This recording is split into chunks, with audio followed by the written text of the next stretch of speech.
Hello जय हिंद साथियों आज के इस वीडियो में हम जीके संजीवनी करने वाले हैं। और जीके संजीवनी में हम इतिहास, संविधान, भूगोल, अर्थशास्त्र, स्टैटिक जीके और सामान्य विज्ञान के 50-50 इंपॉर्टेंट क्वेश्चन करेंगे।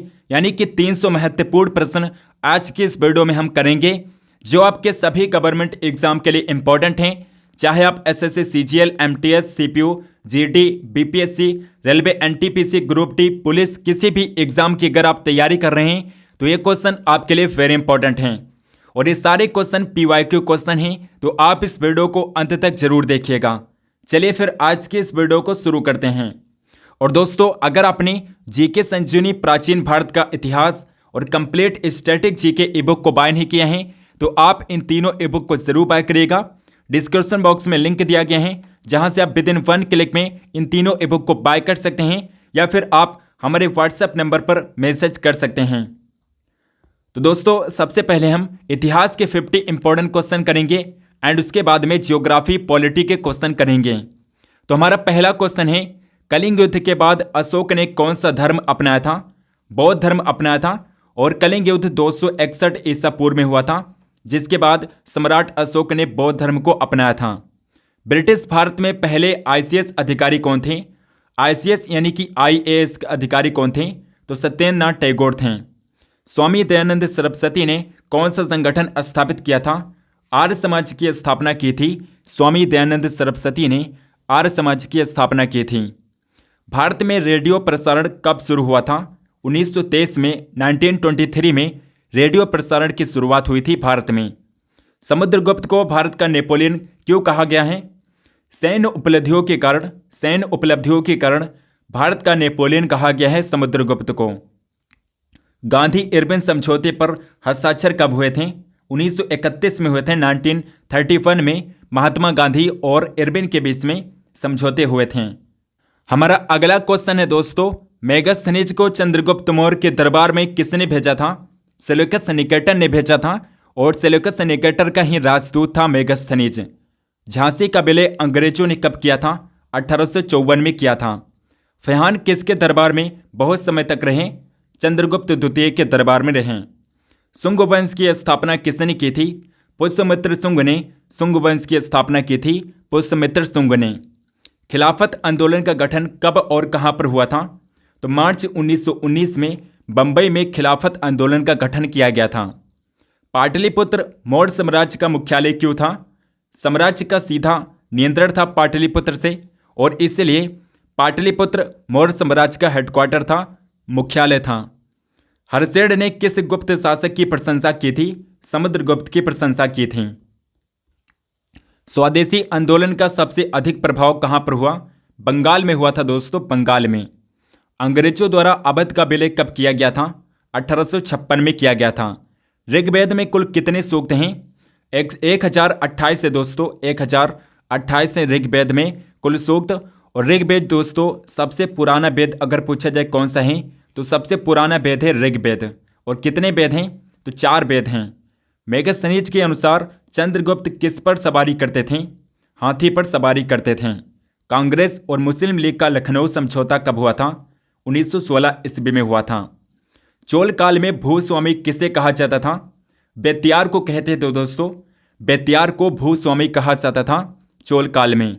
असहयोग आंदोलन के दौरान चोरी घटना कब हुई थी? 1922 में हुई थी। मध्य भारत में बस्तर विद्रोह कब हुआ था? 1910 ईस्वी में बस्तर विद्रोह हुआ था। मध्य भारत में बस्तर विद्रोह 1910 ईस्वी में हुआ था। नेक्स्ट क्वेश्चन है, मौर्य साम्राज्य का अंतिम शासक कौन था? बृहद्रथ था दोस्तों। चंद्रगुप्त मौर्य प्रथम शासक था और बृहद्रथ अंतिम शासक था। शुंग वंश के प्रथम शासक कौन थे? पुष्यमित्र शुंग थे, और इन्होंने ही शुंग वंश की स्थापना की थी। आर्म्स एक्ट 1878 का मुख्य प्रावधान क्या था? भारतीयों को हथियार रखने की अनुमति नहीं होगी। आर्म्स एक्ट 1878 के तहत यह प्रावधान किया गया था कि भारतीयों को हथियार रखने का अधिकार नहीं दिया जाएगा। अशोक घोष किसके दरबार में रहते थे? कनिष्क के दरबार में रहते थे। कनिष्क के दरबार में अशोक घोष रहते थे। 1855 का संथाल विद्रोह किसके खिलाफ था? जमींदार और ब्रिटिश शासन के खिलाफ था। पल्लव राजा महेंद्र वर्मन के अधीन कौन सा क्षेत्र था? कांचीपुरम था दोस्तों। कांचीपुरम पर राज्य करते थे महेंद्र वर्मन, कांचीपुरम पर राज्य करते थे। अशोक घोष ने कौन सी पुस्तक लिखी थी? बुद्ध चरित पुस्तक को लिखा था अशोक घोष ने। जलियांवाला बाग हत्याकांड कब और कहां पर हुआ था? तो 1919 में हुआ था दोस्तों, पंजाब शहर में 1919 में जलियांवाला बाग हत्याकांड हुआ था। और जनरल डायर ने दोस्तों गोली चलाने का आदेश दिया था जलियांवाला बाग हत्याकांड में। 1867 में बम्बई में कौन सी संस्था स्थापित हुई थी? प्रार्थना समाज की स्थापना की गई थी 1867 में। कहां पर? बम्बई में की गई थी। पाटलिपुत्र से पहले मगध की राजधानी क्या थी? राजगृह थी। अशोक के पिता का क्या नाम था? बिंदुसार था दोस्तों। अशोक के पिता का नाम बिंदुसार था और बिंदुसार के पिता का नाम था चंद्रगुप्त मौर्य। चंद्रगुप्त मौर्य बिंदुसार के पिता थे। चंद्रगुप्त मौर्य बिंदुसार के पिता थे दोस्तों। चंद्रगुप्त मौर्य बिंदुसार के पिता थे। बिंदुसार के पिता चंद्रगुप्त मौर्य थे और बिंदुसार सम्राट अशोक का पिता था। जेम्स मिल ने हिस्ट्री ऑफ ब्रिटिश इंडिया कब प्रकाशित किया था? हिस्ट्री ऑफ ब्रिटिश इंडिया पुस्तक को 1817 ईस्वी में प्रकाशित किया गया था जेम्स मिल के द्वारा। शेरशाह सूरी ने हुमायूं को कब हराया था? 1545 में हराया था। अगला क्वेश्चन, अशोक के शासनकाल में कौन सी प्रांतीय राजधानी थी? तक्षशिला और उज्जैन थी दोस्तों। तक्षशिला और उज्जैन थी। बहादुर शाह जफर को कहां से गिरफ्तार किया गया था? हुमायूं के मकबरे से गिरफ्तार किया गया था और बाद में इसे रंगून भेज दिया गया था। 1290 से 1320 के दौरान किस वंश ने शासन किया था? खिलजी वंश ने शासन किया था। गरीबी रेखा की अवधारणा किसने प्रस्तुत की थी? दादा भाई नौरोजी ने प्रस्तुत किया था। गरीबी रेखा की अवधारणा दादा भाई नौरोजी ने प्रस्तुत की थी और सर्वप्रथम इन्होंने ही राष्ट्रीय आय का आकलन भी किया था। मौर्य साम्राज्य के बाद किसने शासन किया था? शुंग वंश ने शासन किया था। महात्मा गांधी ने असहयोग आंदोलन कब वापस लिया था? 1922 में वापस लिया था। चोरी घटना की वजह से असहयोग आंदोलन को वापस कर लिया था महात्मा गांधी ने 1920 में। जलियांवाला बाग हत्याकांड किस वर्ष हुआ था? 13 अप्रैल 1919 को। नेक्स्ट क्वेश्चन है, सिंधु घाटी सभ्यता का कौन सा स्थल भारत में स्थित नहीं है? तो मेहरगढ़ है दोस्तों। मेहरगढ़ भारत में स्थित नहीं है। सबसे प्राचीन वेद कौन सा है? तो ऋग्वेद है दोस्तों। मौर्योत्तर काल में भूमिहीन कृषि श्रमिकों को क्या कहा जाता था? दास कर्मकार कहते थे। अरुणाचल प्रदेश का प्रसिद्ध तोरग्या उत्सव किस जाति का है? मोनपा जाति का है दोस्तों। तोरग्या उत्सव जो है मोनपा जनजाति के द्वारा अरुणाचल प्रदेश में सेलिब्रेट किया जाता है। विद्या विवाह का समर्थन करने वाले प्रसिद्ध समाज सुधारक कौन थे? ईश्वर चंद्र विद्यासागर थे। ईश्वर चंद्र विद्यासागर ये विद्या विवाह का समर्थन करने वाले प्रसिद्ध समाज सुधारक थे। चरक किस विषय के जनक माने जाते हैं? आयुर्वेद के जनक माने जाते हैं चरक, और इन्होंने चरक संहिता नामक एक पुस्तक लिखी थी जो कि एक आयुर्वेद पर आधारित थी। ओडिशा के किस आदिवासी नेता को भारत छोड़ो आंदोलन में फांसी दी गई थी? लखन नायक को फांसी दी गई थी। भारतीय राष्ट्रीय कांग्रेस की स्थापना कब हुई थी? 1885 में भारतीय राष्ट्रीय कांग्रेस की स्थापना ए.ओ. ह्यूम के द्वारा की गई थी। ए.ओ. ह्यूम ने भारतीय राष्ट्रीय कांग्रेस की स्थापना की थी 1885 में। भगवान महावीर ने किस आयु में घर छोड़ा था? 30 वर्ष की आयु में घर छोड़ा था महावीर ने। दोस्तों, हमने प्राचीन भारत का इतिहास ई बुक लॉन्च किया है। अगर आपने इस ई बुक को बाय नहीं किया है तो आप इस ई बुक को जरूर बाय करिएगा। आपके सभी गवर्नमेंट एग्जाम के लिए इंपॉर्टेंट ई बुक हैं और इसकी खास बात यह है कि इसमें लिमिटेड चीज़ें दी गई हैं, यानी कि एग्जाम ओरिएंटेड चीज़ें इस ई बुक में दी गई हैं। फालतू चीज़ें आपको पढ़ना नहीं पड़ेगा अगर आप इस ई बुक को बाय करते हैं। मात्र 62 रुपये की ई बुक है, तो इसे आप बाय कर सकते हैं और इसका डेमो भी आप देख सकते हैं। हर एक चैप्टर में आपको इमेज मिलेगी ताकि आप साथ ही साथ रिलेट भी कर पाएँ, और हर एक चैप्टर के बाद उस चैप्टर से रिलेटेड PYQ क्वेश्चन दिए गए हैं ताकि साथ ही साथ आप चैप्टर पढ़ने के बाद प्रैक्टिस भी कर सकें। और हमारी नेक्स्ट ई बुक है जीके संजीवनी, जिसमें इतिहास, संविधान, भूगोल, अर्थशास्त्र, सामान्य विज्ञान और इसके अलावा दोस्तों स्टैटिक जीके के क्वेश्चन भी इसमें इंक्लूड किए गए हैं। तो अगर आपने अभी तक इस ई बुक को बाय नहीं किए हैं तो इसे आप जरूर बाय करिएगा। 5000 से ज़्यादा क्वेश्चन आपको इस ई बुक में देखने को मिलेंगे और इस ई बुक का प्राइस भी मात्र 62 रुपये है दोस्तों। 59 रुपये में आप इस ई बुक को भी बाय कर सकते हैं, तो इसे आप ज़रूर बाय करिएगा दोस्तों। इसका डेमो भी आप देख सकते हैं। हर एक क्वेश्चन को बेहतरीन तरीके से इस ई बुक में रखा गया है, तो इस ई बुक को आप जरूर बाय करिएगा दोस्तों।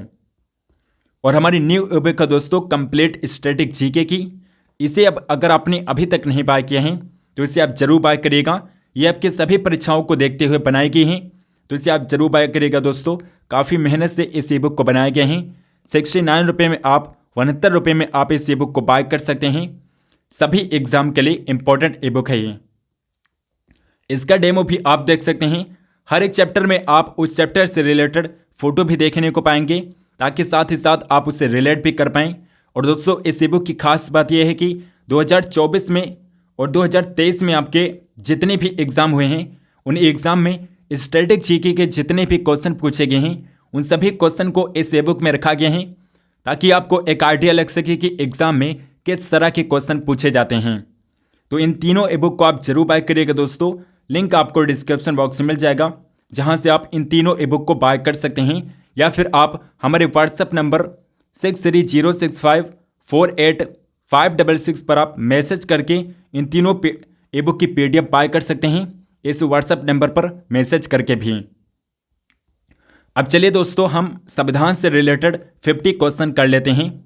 इतिहास के 50 क्वेश्चन हम कर चुके हैं, अब संविधान से रिलेटेड 50 क्वेश्चन करेंगे। तो हमारा पहला क्वेश्चन है, भारत के राष्ट्रपति का चुनाव कौन करता है? तो संसद और राज्य विधानसभाओं के निर्वाचित सदस्य राष्ट्रपति का निर्वाचन, राष्ट्रपति का चुनाव करते हैं। भारतीय संविधान के मूल लेख में कितने अनुच्छेद थे? 395 अनुच्छेद थे दोस्तों। जो मूल संविधान था उसमें 395 अनुच्छेद थे। आपातकाल के दौरान कौन से मौलिक अधिकार निलंबित नहीं किए जा सकते हैं?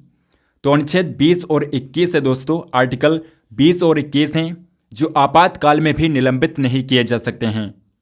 अखिल भारतीय मिशन की अध्यक्षता कौन करता है? प्रधानमंत्री, प्राइम मिनिस्टर करता है। फौजदारी कानून में कौन सा मामला नहीं आता है? तो तलाक विवाद जो है दोस्तों, तलाक विवाद फौजदारी कानून के अंतर्गत नहीं आता है। भारतीय संविधान का कौन सा अनुच्छेद प्राण और दैहिक स्वतंत्रता का अधिकार से संबंधित है? तो अनुच्छेद 21 है दोस्तों, जो आपातकाल में भी निलंबित नहीं किया जा सकता है। चुनाव आयोग की शक्तियां संविधान के किस अनुच्छेद में वर्णित हैं? अनुच्छेद 324 में चुनाव आयोग की शक्तियां बताई गई हैं। भारतीय संविधान में अस्पृश्यता का उन्मूलन किस अनुच्छेद में वर्णित है?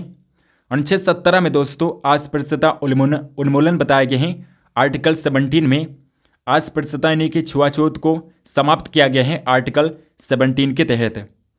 3 तलाक को असंवैधानिक घोषित करने का निर्णय कब लिया गया था? 2017 में लिया गया था।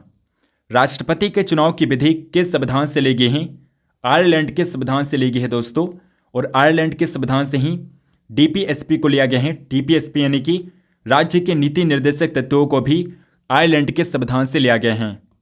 अगला क्वेश्चन है दोस्तों, राज्य कार्यपालिका से संबंधित संविधान की अनुच्छेद कौन से हैं?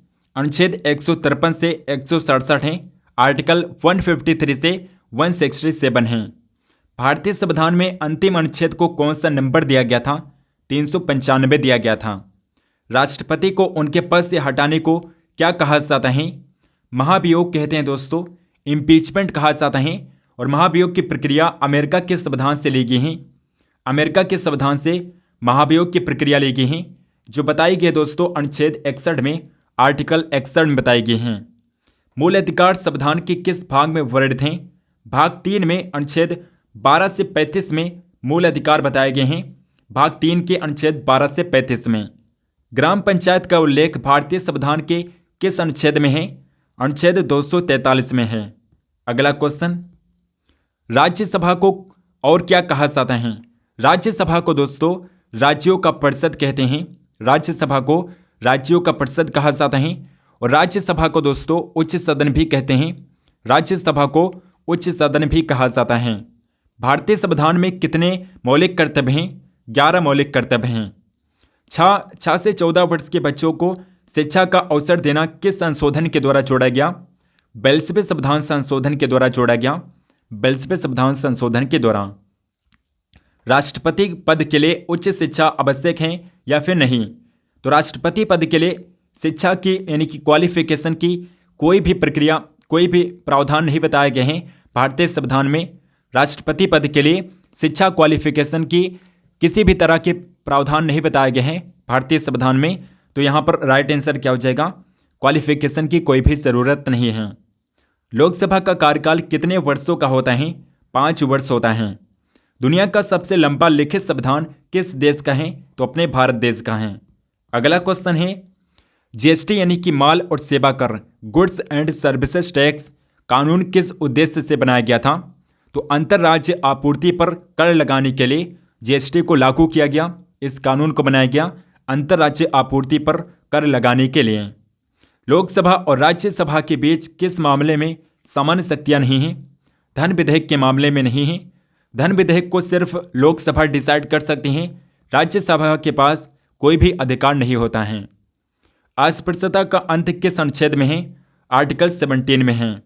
मूल कर्तव्यों को भारतीय संविधान में शामिल करने का श्रेय किसे जाता है? इंदिरा गांधी को जाता है।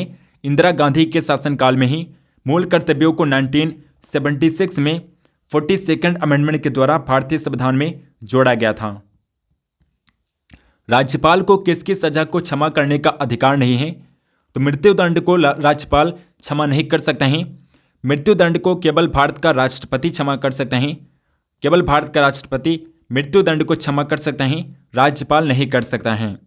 समानता के अधिकार से संबंधित संविधान की अनुच्छेद कौन से हैं? अनुच्छेद 14 से 18 हैं।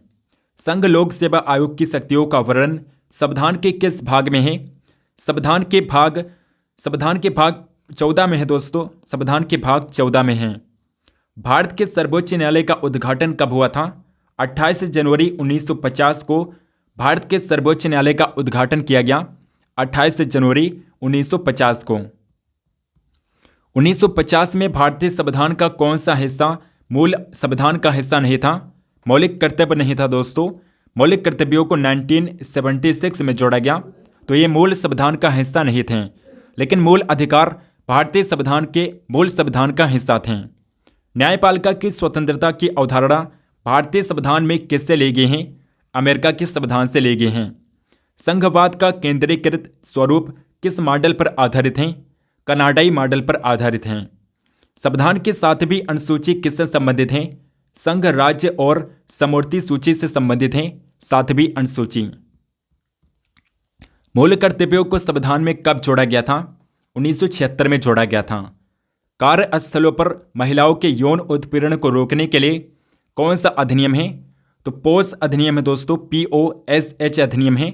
2013 में यह अधिनियम बना था। POSH अधिनियम 2013 में बना था। ये महिलाओं के उत्पीड़न को रोकने के लिए बनाया गया था। 6 से 14 वर्ष के बच्चों के लिए अनिवार्य शिक्षा का प्रावधान किस संशोधन के द्वारा किया गया है? 66वां संविधान संशोधन के द्वारा वर्ष 2002 में किया गया था। 42वें संविधान संशोधन में भारतीय संविधान में कौन सा नया भाग जोड़ा गया था? भाग 4A जोड़ा गया। 42nd अमेंडमेंट के द्वारा भाग 4A को जोड़ा गया था भारतीय संविधान में। राज्यपाल अध्यादेश कब जारी कर सकते हैं? जब विधानसभा सत्र में न हो तब राज्यपाल अध्यादेश को जारी कर सकता है, जब विधानसभा सत्र में न हो तो। राष्ट्रीय महिला आयोग की स्थापना कब हुई थी? 1992 में हुई थी। शोषण के विरुद्ध अधिकार से संबंधित अनुच्छेद कौन से हैं? तो अनुच्छेद 23 से 24 हैं, जो शोषण के विरुद्ध अधिकार से संबंधित आर्टिकल हैं। आर्टिकल 23 से 24 हैं। योजना आयोग के स्थान पर कौन सी संस्था बनी? नीति आयोग की स्थापना की गई।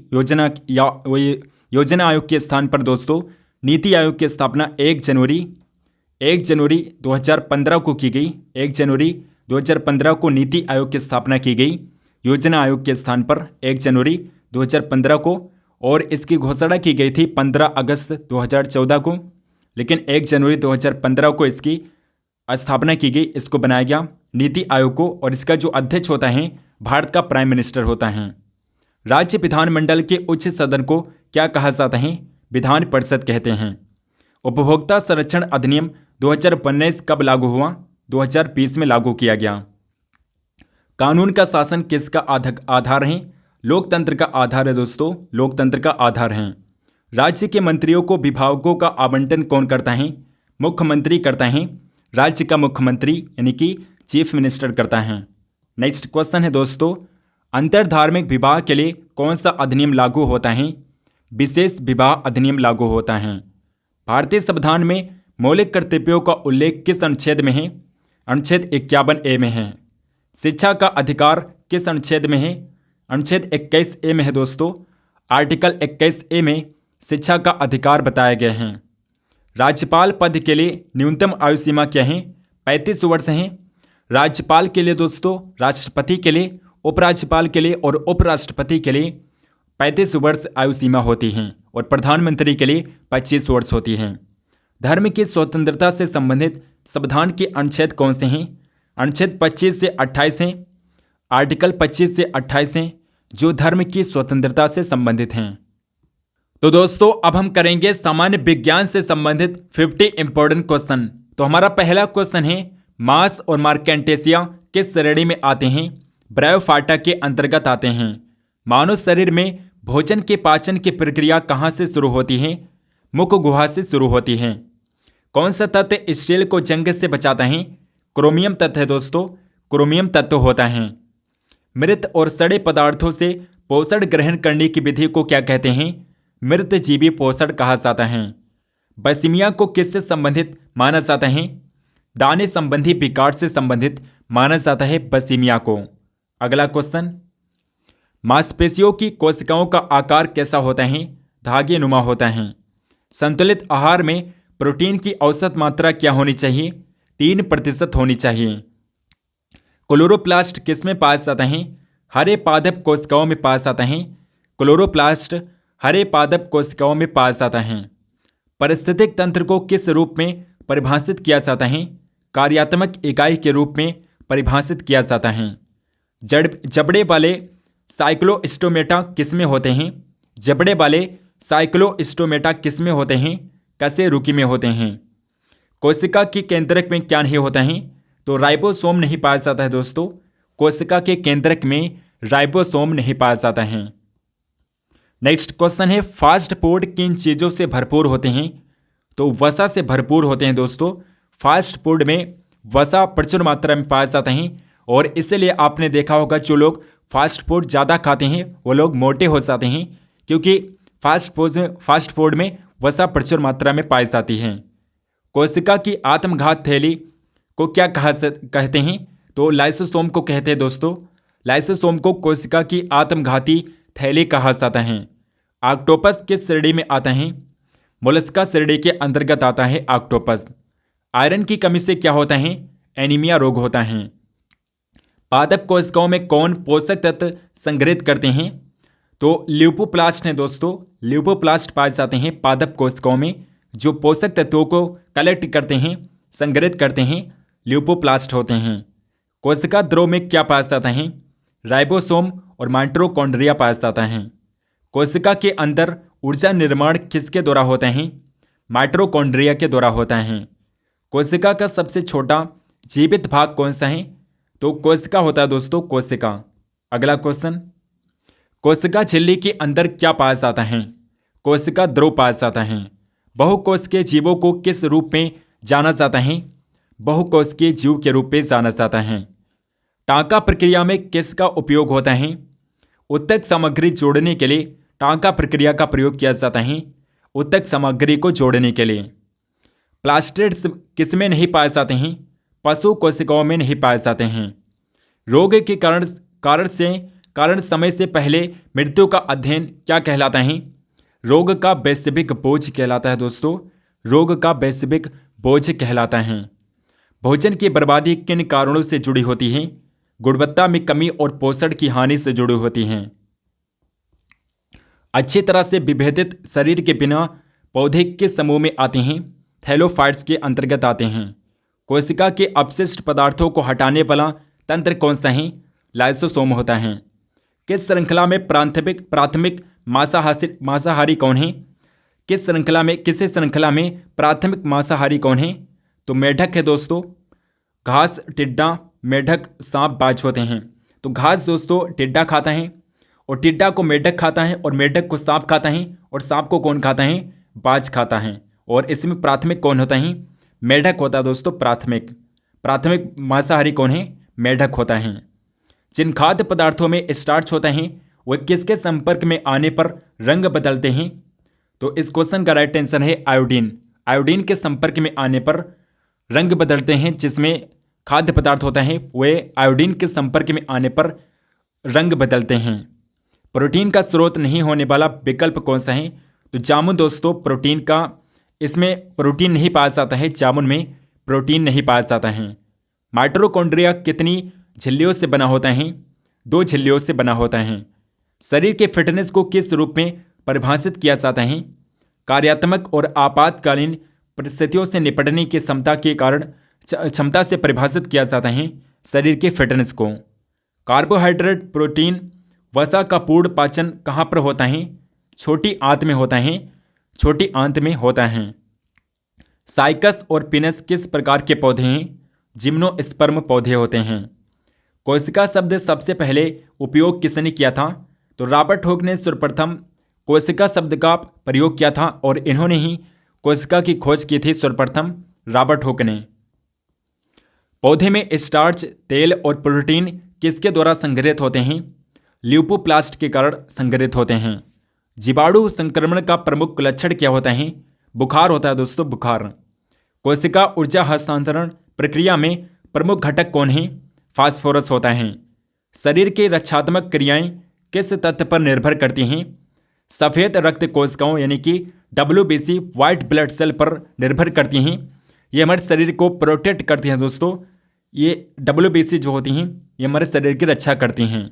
माइटोकॉन्ड्रिया को किस उपनाम से जाना जाता है? कोशिका का पावर हाउस कहते हैं। माइटोकॉन्ड्रिया को कोशिका का पावर हाउस कहा जाता है। अगला क्वेश्चन है प्रोकैरियोटिक कोशिकाओं की विशेषता क्या है? तो झिल्लीबंद अंगकों का अभाव होता है प्रोकैरियोटिक कोशिकाओं में।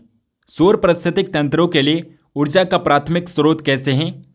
क्योंकि सूर्य से जो प्रकाश निकलता है वो पौधों द्वारा ऊर्जा के रूप में संग्रहित किया जाता है, जिसके पश्चात पौधों में प्रकाश संश्लेषण की प्रक्रिया होती है और पौधों के द्वारा ऑक्सीजन रिलीज की जाती है, जिसे हम इंसान लेते हैं और कार्बन डाइऑक्साइड को रिलीज करते हैं।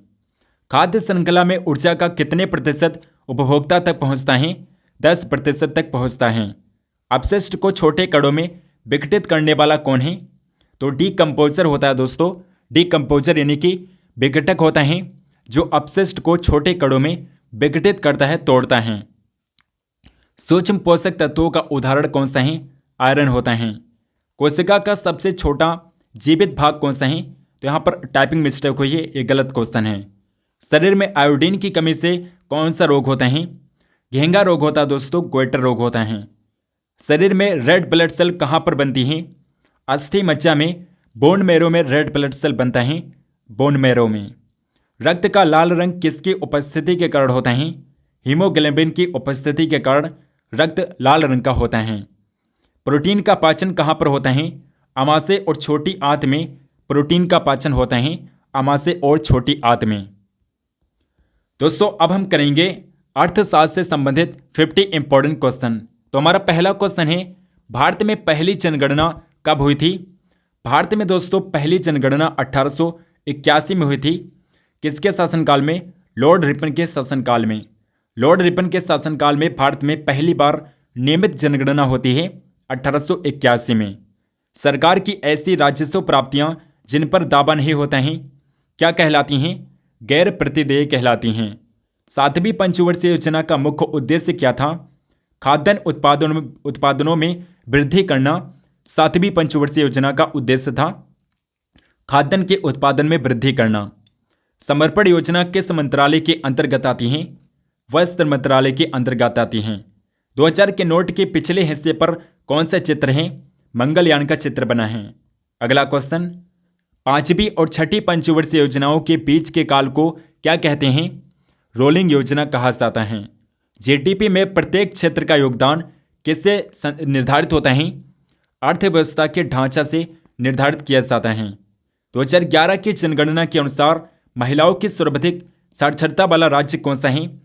केरल है दोस्तों। यहाँ की साक्षरता 94% है। 50 रुपये के नए नोट का आधार रंग क्या है? तो फ्लोरोसेंट नीला है दोस्तों, फ्लोरोसेंट नीला है 50 रुपये का नोट। अगला क्वेश्चन, इलेक्ट्रॉनिक्स उद्योग में उत्पादों की विस्तृत श्रृंखला क्या होती है? माइक्रोचिप से लेकर टेलीविजन, ये इलेक्ट्रॉनिक्स उद्योग के अंतर्गत ही आते हैं। प्रधानमंत्री आवास योजना शहरी कब शुरू की गई थी? जो शहरी प्रधानमंत्री आवास योजना है, इसकी शुरुआत 25 जून 2015 को की गई थी। भारत में कितने वर्षों में एक बार जनगणना होती है? 10 वर्षों में एक बार जनगणना होती है भारत में, 10 वर्षों में। 1980 के दशक में भारत की जीडीपी में सेवा क्षेत्र का हिस्सा कितना था? 38.6% था। विद्रोही किसान आंदोलन की मुख्य मांग क्या थी?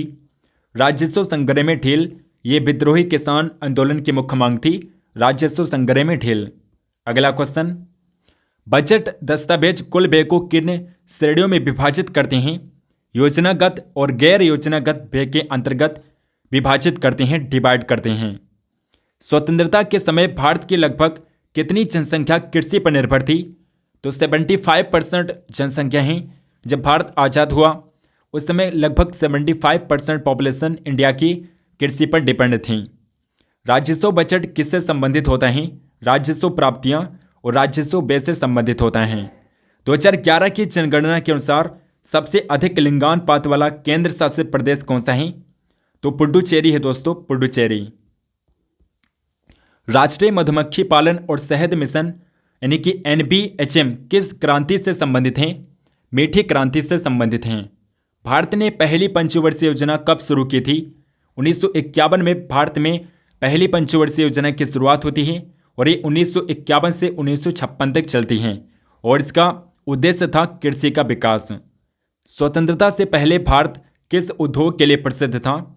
हस्तशिल्प के लिए प्रसिद्ध था। जल जीवन मिशन कब शुरू किया गया था? 2019 में शुरू किया गया था। कृषि में गोबर का उपयोग किस रूप में किया जाता है? जैविक उर्वरक के रूप में किया जाता है। जीडीपी किसका योग होता है? अर्थव्यवस्था की सभी फर्मों के सकल मूल्य वर्धन का योग होता है जीडीपी, और जीडीपी का फुल फॉर्म ही होता है सकल घरेलू उत्पाद। सकल घरेलू उत्पाद होता है जीडीपी का फुल फॉर्म। कार्यबल में 14 वर्ष से कम आयु के लोग शामिल नहीं होते हैं या फिर शामिल होते हैं या नहीं होते हैं, यह क्वेश्चन पूछा गया है। तो नहीं होते हैं दोस्तों। संविधान में प्रावधान किया गया है 14 वर्ष से कम आयु या फिर 14 वर्ष का कोई भी बच्चा किसी भी फैक्ट्री या फिर कारखाने में काम के लिए नहीं लगाया जाएगा। ऐसा करने पर फैक्ट्री के मालिक को सजा देने का प्रावधान किया गया है भारतीय संविधान में। तो 14 वर्ष से कम आयु के बच्चे या फिर 14 वर्ष के बच्चों को किसी भी कारखाने में काम करना कानूनी नहीं है, अपराध है, कानूनन अपराध है। तो ऐसा यहाँ पर इस क्वेश्चन का राइट आंसर नहीं हो जाएगा। जिला आयोग किस कीमत तक की शिकायतों पर विचार करता है? तो 50 लाख तक की शिकायतों पर विचार करता है जिला आयोग। भारत में सूचना प्रौद्योगिकी का प्रमुख केंद्र कौन सा है? बेंगलुरु है। राष्ट्रीय पेंशन प्रणाली यानी कि NPS का उद्देश्य क्या है? सुव्यवस्था, बचत से भविष्य का निर्धारण। NPS का मुख्य उद्देश्य है सुव्यवस्थित बचत से भविष्य का निर्धारण। 1971 के भारत पाक युद्ध के दौरान कौन सी पंचवर्षीय योजना चल रही थी? चौथी पंचवर्षीय योजना चल रही थी। अगला क्वेश्चन है, भारत में मृदा की तीसरी परत क्या होती है? अपरदन युक्त अपक्षयित चट्टानें होती हैं। अपरदन युक्त अपक्षयित चट्टानें होती हैं भारत में मृदा की तीसरी परत। जनगणना कराने की जिम्मेदारी किस मंत्रालय की है? गृह मंत्रालय की होती है। भारत में बैंक नोट जारी करने का अधिकार किसके पास होता है? भारतीय रिजर्व बैंक RBI के पास है दोस्तों। RBI नए नोटों को जारी करता है। भारत का केंद्रीय bank RBI, reserve bank of India. 2019 में भारत ने कच्चे इस्पात उत्पाद में कौन सा स्थान प्राप्त किया है? दूसरा स्थान प्राप्त किया है।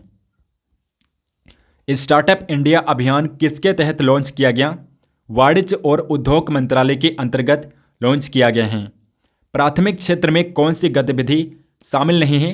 तो बैंक सेवाएं दोस्तों प्राथमिक क्षेत्र के अंतर्गत नहीं शामिल की गई हैं। मांग विस्तार या कमी के लिए सरकार का हस्तक्षेप क्या कहलाता है? स्थिरीकरण कहलाता है। आयातित सामान महंगा क्यों होता है? प्राशुल्क की वजह से दोस्तों, प्राशुल्क की वजह से आयातित सामान महंगा होता है। 2011 की जनगणना के अनुसार भारत की साक्षरता दर क्या है? 74.04% है भारत की साक्षरता दर 2011 की सेंसस के अकॉर्डिंग। भारत की जो लिटरेसी रेट है 74.0% हैं। अगला क्वेश्चन, 11वीं पंचवर्षीय योजना का उद्देश्य क्या था? तीव्र और समावेशी विकास था। व्यापार की गई वस्तुओं और सेवाओं के कुल मूल्य को क्या कहते हैं? व्यापार का मार्जिन कहा जाता है। सरकारी राजस्व बजट का हिस्सा कौन सा नहीं होता है? तो योजनागत और पूंजीगत व्यय सरकारी राजस्व बजट का हिस्सा नहीं होता है। योजनागत और पूंजीगत व्यय। महात्मा गांधी राष्ट्रीय ग्रामीण रोजगार गारंटी अधिनियम यानी कि मनरेगा कब पारित हुआ था? 2005 में पारित किया गया था। मनरेगा कानून को 2005 में पारित किया गया था। नगद आरक्षित अनुपात के अतिरिक्त अल्पावधि में नगद रिजर्व रखने की आवश्यकता क्या कहलाती है? वैधानिक तरलता अनुपात कहलाता है। भारत की पहली पंचवर्षीय योजना कब शुरू हुई थी? 1951 में शुरू की गई थी। रूसा का पूरा नाम क्या है? RUSA का पूरा नाम क्या है? राष्ट्रीय उच्चतर शिक्षा अभियान होता है रूसा का फुल फॉर्म। भारत में पहली पूर्ण जनगणना किसने की थी? हेनरी वाल्टर ने किया था दोस्तों, हेनरी वाल्टर ने। प्रथम पंचवर्षीय योजना का उद्देश्य क्या था? कृषि का विकास था पहली पंचवर्षीय योजना का उद्देश्य। राष्ट्रीय विकास परिषद NDC की स्थापना कब हुई थी? 1952 में NDC की स्थापना की गई थी, 1952 ईस्वी में, और इसका अध्यक्ष होता है भारत का प्राइम मिनिस्टर, प्रधानमंत्री। दोस्तों अब हम करेंगे भूगोल के 50 इंपॉर्टेंट क्वेश्चन। तो हमारा पहला क्वेश्चन है, कौन सी अक्षांश रेखा भारत के मध्य से होकर गुजरती है? कर्क रेखा गुजरती है, और कर्क रेखा भारत के कुल 8 राज्यों से होकर गुजरती है। तमिलनाडु तट पर अधिकतर वर्षा किस समय होती है? अक्टूबर और नवंबर के महीने में होती है। भारत में अरेबिका कॉफ़ी सबसे अधिक किस राज्य में उगाई जाती है? कर्नाटक राज्य में उगाई जाती है। बहते जल को रोकने और संचय के लिए बनाए गए ढांचे को क्या कहते हैं? बांध कहा जाता है दोस्तों, डैम कहते हैं, बांध कहा जाता है। अगला क्वेश्चन है, अक्टूबर नवंबर के दौरान मानसून गर्त कहाँ पर स्थित होता है? उत्तरी मैदानी क्षेत्रों के ऊपर स्थित होता है। जेट धाराएं कहाँ पर पाई जाती हैं? वायुमंडल में 12,000 मीटर से अधिक ऊंचाई पर पाई जाती हैं। जेट धाराएं एटमॉस्फेयर में 12,000 मीटर से अधिक ऊंचाई पर पाई जाती हैं। विरासत का अधिकार किस ओर ले जाता है? भूमि के विभाजन की ओर ले जाता है। विश्व के कुल क्षेत्रफल में कितना हिस्सा है भारत का? तो 2.4% है दोस्तों। भारत का क्षेत्रफल विश्व के कुल क्षेत्रफल का 2.4% है। पश्चिम बंगाल में ग्रीष्म ऋतु के तूफानों को क्या कहा जाता है? काल बैसाखी कहते हैं दोस्तों, काल बैसाखी कहा जाता है। अगला क्वेश्चन है, भारत में कौन कौन से गैर पारंपरिक ऊर्जा स्रोत उपलब्ध हैं? तो ज्वारीय, पवन और सौर ऊर्जा हैं जो भारत में उपलब्ध हैं। ज्वारीय, पवन और सौर ऊर्जा हैं जो भारत के गैर पारंपरिक ऊर्जा स्रोत हैं। भारत में हरित क्रांति का पहला चरण कब शुरू हुआ था? 1960 के दशक के मध्य भारत में हरित क्रांति का पहला चरण शुरू हुआ था, 1960 के दशक के मध्य। लू किस ऋतु की विशेषता है? तो ग्रीष्म ऋतु की विशेषता है दोस्तों, लू ग्रीष्म ऋतु की विशेषता है। जूट का उपयोग किन वस्तुओं में होता है? बोरा, चटाई, रस्सी और कालीन, और इसके अलावा दोस्तों जूट से कपड़े भी बनाए जाते हैं। मेघालय की सबसे अधिक वर्षा वाली पहाड़ी का नाम क्या है? खासी पहाड़ी है दोस्तों, मेघालय की खासी पहाड़ी है जहां पर वर्षा सबसे ज़्यादा होती है। नेक्स्ट क्वेश्चन है, अरंडी के बीज किस प्रकार की फसल है? तो अरंडी का बीज दोस्तों, अरंडी की फसल ये रबी की फसल भी है और खरीफ की फसल भी है। बांग्लादेश भारत को किन दिशाओं से घेरता है? पश्चिम, उत्तर और दक्षिण दिशाओं से बांग्लादेश भारत को घेरता है। पवनों का देश किसे कहते हैं? डेनमार्क को कहा जाता है। कौन सी चट्टान अवसादी नहीं है? ग्रेनाइट चट्टान जो होती है, ग्रेनाइट चट्टान जो होती हैं ये अवसादी चट्टान नहीं होती हैं। हरित क्रांति मुख्य रूप से किस पर आधारित थी? उच्च उपज किस्मों पर आधारित थी। भारत में पश्चिम में घेरने वाला जल निकाय कौन सा है? तो अरब सागर है दोस्तों, अरब सागर। भूकंपीय तरंगों का एक प्रकार कौन सा है? पी तरंग होते हैं दोस्तों, भूकंपीय तरंगों का एक प्रकार है पी तरंग भी होता है। नेक्स्ट क्वेश्चन है, मिट्टी में सूक्ष्म कणों का अनुपात अधिक होने पर उसे क्या कहते हैं? मृणमय मृदा कहा जाता है। मृणमय मृदा कहते हैं जब मिट्टी में सूक्ष्म कणों का अनुपात अधिक होता है तब उसे मृणमय मृदा कहा जाता है। हरित क्रांति की शुरुआत सबसे पहले कहाँ पर हुई थी? मैक्सिको में हुई थी। भोपाल झील का निर्माण किस शताब्दी में हुआ था? 11वीं शताब्दी में हुआ था। भारत की किस महाद्वीप के किस भाग में स्थित है? भारत महाद्वीप के किस भाग में स्थित है? तो दक्षिण एशिया में स्थित है दोस्तों। एशिया महाद्वीप में दक्षिण में स्थित है भारत। उष्णकटिबंधीय अभिसरण क्षेत्र में क्या होता है? दक्षिण पूर्वी और उत्तर पूर्वी व्यापारिक पवनों का अभिसरण होता है, यानी कि मिलन होता है। दक्षिण पूर्वी और उत्तर पूर्वी पवनों का मिलन होता है उष्णकटिबंधीय अभिसरण में। उत्तर प्रदेश किस देश के साथ अंतर्राष्ट्रीय सीमा साझा करता है? नेपाल के साथ साझा करता है। सौरमंडल का बाह्य ग्रह कौन सा है? सौरमंडल के बाह्य ग्रह कौन से हैं? तो बृहस्पति, शनि, अरुण और वरुण ग्रह जो हैं ये बाह्य ग्रह होते हैं। हरित क्रांति के जनक नॉर्मन बोरलॉग किस देश के थे? अमेरिका के थे दोस्तों। नॉर्मन बोरलॉग अमेरिका के रहने वाले थे। किन दो देशों से मृत सागर की सीमा लगती है? इजराइल और जॉर्डन की लगती हैं। खाद्य श्रृंखला में किसी जीव की विशिष्ट स्थिति को क्या कहते हैं? पोषी स्तर कहा जाता है। कौन सा ग्रह वामन ग्रह यानी कि बौना ग्रह है? तो प्लूटो ग्रह दोस्तों। प्लूटो ग्रह एक बौना ग्रह है, वामन ग्रह है। और वामन ग्रह कहते हैं दोस्तों उस ग्रह को जो ग्रह किसी खगोलीय पिंड की, किसी आकाशीय पिंड की कक्षा करता है, किसी आकाशीय पिंड की कक्षा में चक्कर लगाता है तो उसे बौना ग्रह कहा जाता है, वामन ग्रह कहते हैं। तो प्लूटो क्या है? एक बौना ग्रह है। भारत में हरित क्रांति 1960 के दशक में कहाँ पर शुरू हुई थी? सबसे पहले पंजाब राज्य में शुरू हुई थी। कौन सा एस आकार का महासागर है? तो अटलांटिक महासागर है दोस्तों। एस आकार का महासागर अटलांटिक महासागर है।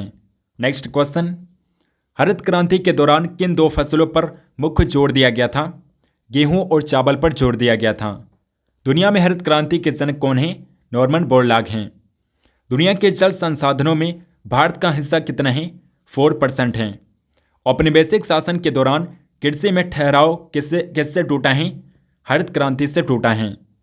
हरित क्रांति की वजह से कृषि में काफ़ी ज़्यादा सुधार हुआ है और गेहूं की उपज काफ़ी ज़्यादा बढ़ी थी जब हरित क्रांति हुई थी। पृथ्वी के एकमात्र प्राकृतिक उपग्रह कौन सा है? तो आप सभी जानते हैं चंद्रमा है। केरल का सबसे बड़ा जलप्रपात कौन सा है? अटरापल्ली जलप्रपात है दोस्तों। अटरापल्ली जलप्रपात केरल का सबसे बड़ा जलप्रपात है। हरित क्रांति के परिणाम स्वरूप खाद्यान्न का आयात कैसे प्रभावित होता है? आयात कम होता है। आयात कम होकर प्रभावित होता है। हरित क्रांति के दौरान परिणाम स्वरूप खाद्यान्न का जो आयात है कैसे प्रभावित हुआ? तो आयात कम हो गया था। आयात कम हो गया था उस समय। मई और जून में उत्तर भारत में चलने वाली गर्म और शुष्क हवा को क्या कहते हैं? लू कहा जाता है। ज्वार को उत्तरी भारत में खरीफ फसल और दक्षिणी भारत में किस फसल के रूप में उगाया जाता है? तो ज्वार को दोस्तों उत्तरी भारत में खरीफ फसल के रूप में उगाते हैं और दक्षिणी भारत में ये रबी फसल के रूप में बोई जाती है और उगाई जाती है दक्षिणी भारत में। भारत को पश्चिमी दिशा में घेरने वाला महासागर कौन सा है? भारत के पश्चिम में दोस्तों अरब सागर स्थित है। नेक्स्ट क्वेश्चन, हरित क्रांति के दौरान किस प्रकार के बीजों का उपयोग किया गया था? तो अधिक उपज वाली किस्मों के बीजों का प्रयोग किया गया था। हरित क्रांति के दौरान अधिक उपज वाली किस्मों के बीजों का प्रयोग किया गया था। किसी स्थान पर वायुदाब और पवन तंत्र किस पर निर्भर करता है? स्थान के अक्षांश और ऊंचाई पर निर्भर करता है। स्थान के अक्षांश और ऊंचाई पर निर्भर करता है वायुदाब और पवन तंत्र। भारत में शरद ऋतु के महीने कौन से हैं? अक्टूबर और नवंबर हैं। हरित क्रांति का प्रमुख लाभ क्या था? तो खाद्यान्नों में आत्मनिर्भरता। खाद्यान्न में आत्मनिर्भरता। हरित क्रांति का प्रमुख लाभ ये हुआ कि लोग खाद्यान्न में आत्मनिर्भर बने। गंगोत्री हिमनद किस राज्य में स्थित हैं? उत्तराखंड राज्य में स्थित हैं, जहां से गंगा नदी का उद्गम होता है। दोस्तों अब हम करेंगे स्टैटिक जीके से संबंधित 50 इंपॉर्टेंट क्वेश्चन। तो पहला क्वेश्चन है, भारतनाट्यम किस राज्य का शास्त्रीय नृत्य क्लासिकल डांस है? तमिलनाडु का है दोस्तों। और भारतनाट्यम भारत का सबसे पुराना शास्त्रीय नृत्य है, सबसे पुराना शास्त्रीय नृत्य है भारतनाट्यम। कथकली का उद्गम किस राज्य में हुआ है? केरल में हुआ दोस्तों। कथकली क्लासिकल डांस केरल का है। ओडिसी नृत्य जो है दोस्तों ये उड़ीसा का है। और मणिपुरी नृत्य मणिपुर राज्य का है। कथक नृत्य शैली का मूल स्थान कौन सा है? तो उत्तर भारत है दोस्तों। कथक नृत्य शैली, कथक शास्त्रीय नृत्य जो है ये उत्तर भारत से संबंधित है और ये खासकर दोस्तों उत्तर प्रदेश से संबंधित है। खासकर उत्तर प्रदेश में किया जाता है कथक नृत्य, खासकर उत्तर प्रदेश में किया जाता है। सत्रिया नृत्य किस राज्य के हैं? तो असम का है दोस्तों। और सत्रिया नृत्य भारत का सबसे नया क्लासिकल डांस है। सत्रिया नृत्य भारत का सबसे नया क्लासिकल डांस है। कुचिपुड़ी नृत्य ये आंध्र प्रदेश का है दोस्तों। कुचिपुड़ी कहाँ का है? आंध्र प्रदेश का है। अगला क्वेश्चन है दोस्तों, मोहिनीअट्टम किस राज्य का शास्त्रीय नृत्य है? तो केरल का है दोस्तों। और केरल का कथकली भी है दोस्तों। कथकली क्लासिकल डांस भी केरल का है। यक्षगान नृत्य का संबंध किस राज्य से है? कर्नाटक राज्य से है। छऊ नृत्य किस राज्य में प्रचलित हैं? तो झारखंड, ओडिशा और पश्चिम बंगाल में छऊ नृत्य प्रचलित हैं। गिद्धा नृत्य किस राज्य का लोक नृत्य है? पंजाब राज्य का है। और भांगड़ा नृत्य भी पंजाब राज्य का है। गरबा नृत्य दोस्तों ये गुजरात में प्रचलित है। गुजरात राज्य का है गरबा नृत्य। लावड़ी नृत्य दोस्तों ये महाराष्ट्र राज्य का है। लावड़ी नृत्य महाराष्ट्र राज्य का है। अगला क्वेश्चन है, घूमर नृत्य किस राज्य का है? राजस्थान राज्य का है दोस्तों घूमर नृत्य। घूमर नृत्य को आप याद रखिएगा, इससे दोस्तों राजस्थान में घेबर प्रचलित हैं। राजस्थान में घेबर सबसे ज़्यादा बनाया जाता है और बेचा जाता है। तो आप घेबर से घूमर को याद रखिएगा। घेबर से आप घूमर को याद रखिएगा। तो घूमर कहाँ का हो जाएगा? राजस्थान का हो जाएगा। कालबेलिया नृत्य इंपॉर्टेंट है दोस्तों, राजस्थान का ये भी है। बिहू नृत्य सबसे इंपॉर्टेंट है, असम राज्य में किया जाता है बिहू नृत्य। और थेरियो कुथु नृत्य जो है ये तमिलनाडु राज्य में किया जाता है। दमाली नृत्य दोस्तों ये जम्मू एंड कश्मीर से संबंधित हैं। पांडा नृत्य मध्य प्रदेश में किया जाता है, मध्य प्रदेश से संबंधित हैं। और गोटीपुआ नृत्य दोस्तों उड़ीसा स्टेट का नृत्य है। गोटीपुआ नृत्य जो है उड़ीसा स्टेट में किया जाता है। तांडव नृत्य किस देवता कुछ से संबंधित है? तो भगवान शिव से संबंधित हैं। तांडव नृत्य भगवान शिव से संबंधित हैं। अगला क्वेश्चन, लास्य नृत्य किससे संबंधित हैं? देवी पार्वती से संबंधित हैं। झुमेर नृत्य किस राज्य का लोक नृत्य है? झारखंड राज्य का लोक नृत्य है। झुमेर नृत्य जो है ये झारखंड राज्य का लोक नृत्य है। चक्री नृत्य किस राज्य में किया जाता है? जम्मू एंड कश्मीर में किया जाता है। तुम्बा नृत्य किस राज्य से संबंधित है? मध्य प्रदेश से संबंधित हैं। बम्बुलिया नृत्य किस राज्य का है? उत्तराखंड राज्य का है दोस्तों। बम्बुलिया नृत्य जो है उत्तराखंड राज्य का है। फाग नृत्य किस राज्य में प्रचलित है? हरियाणा में प्रचलित है दोस्तों। फाग नृत्य हरियाणा में सबसे ज़्यादा किया जाता है। हरियाणा राज्य में सबसे ज़्यादा किया जाता है फाग नृत्य। राउफ नृत्य का संबंध किस राज्य से है? जम्मू एंड कश्मीर से है। सांभर नृत्य किस राज्य का है? राजस्थान राज्य का है सांभर नृत्य। नेक्स्ट क्वेश्चन, पाइका नृत्य किस राज्य से संबंधित है? उड़ीसा स्टेट से संबंधित है पाइका नृत्य। चैपेली नृत्य दोस्तों उत्तराखंड में किया जाता है। और खोरथी नृत्य जो है हिमाचल प्रदेश में। और चौमास नृत्य भी हिमाचल प्रदेश में ही किया जाता है। डोलो नृत्य त्रिपुरा में प्रचलित है। और थडिया नृत्य जो है ये उत्तराखंड राज्य में किया जाता है। और फुंग चुलोम नृत्य दोस्तों, फुंग चुलोम किस नृत्य शैली का हिस्सा है? तो ये क्वेश्चन पूछा गया है, ये मणिपुरी नृत्य शैली का हिस्सा है। फुंग चुलोम नृत्य मणिपुरी नृत्य शैली का हिस्सा है। केक पाउक नृत्य किस राज्य से संबंधित हैं? मिजोरम राज्य से संबंधित हैं। नेक्स्ट क्वेश्चन है, लिंगदे नृत्य किस राज्य का है? तो ये मेघालय राज्य का है दोस्तों, मेघालय स्टेट का। हो नृत्य किस राज्य का है? झारखंड राज्य का है। ढोलू कुंवर नृत्य किस राज्य का है? राजस्थान राज्य का है। समाई नृत्य दोस्तों ये असम राज्य का है। और कुम्भी नृत्य तमिलनाडु राज्य में किया जाता है। और सुग्गी नृत्य जो है दोस्तों ये कर्नाटक राज्य में किया जाता है। रासलीला नृत्य शैली का संबंध किस राज्य से है? उत्तर प्रदेश राज्य से है। नवतरंग नृत्य किस राज्य का है? तो छत्तीसगढ़ का है दोस्तों। नवतरंग नृत्य जो है छत्तीसगढ़ राज्य का है। नाटू नृत्य तेलंगाना राज्य का है और जाट जाटिन सबसे इंपॉर्टेंट है, जाट जाटिन नृत्य बिहार राज्य में किया जाता है। भांगड़ा नृत्य किस अवसर पर किया जाता है? तो फसल कटाई के अवसर पर भांगड़ा नृत्य किया जाता है। फसल कटाई के अवसर पर भांगड़ा नृत्य किया जाता है। तांडव उल्लास का संबंध किस शास्त्रीय नृत्य से है? भारतनाट्यम से है दोस्तों। तांडव और लास्य का संबंध है भारतनाट्यम क्लासिकल डांस से है। दोस्तों प्राचीन भारत का इतिहास ई बुक को आप जरूर बाय करिएगा दोस्तों। मात्र 62 रुपये इस ई बुक का प्राइस है। इसका डेमो भी आप देख सकते हैं।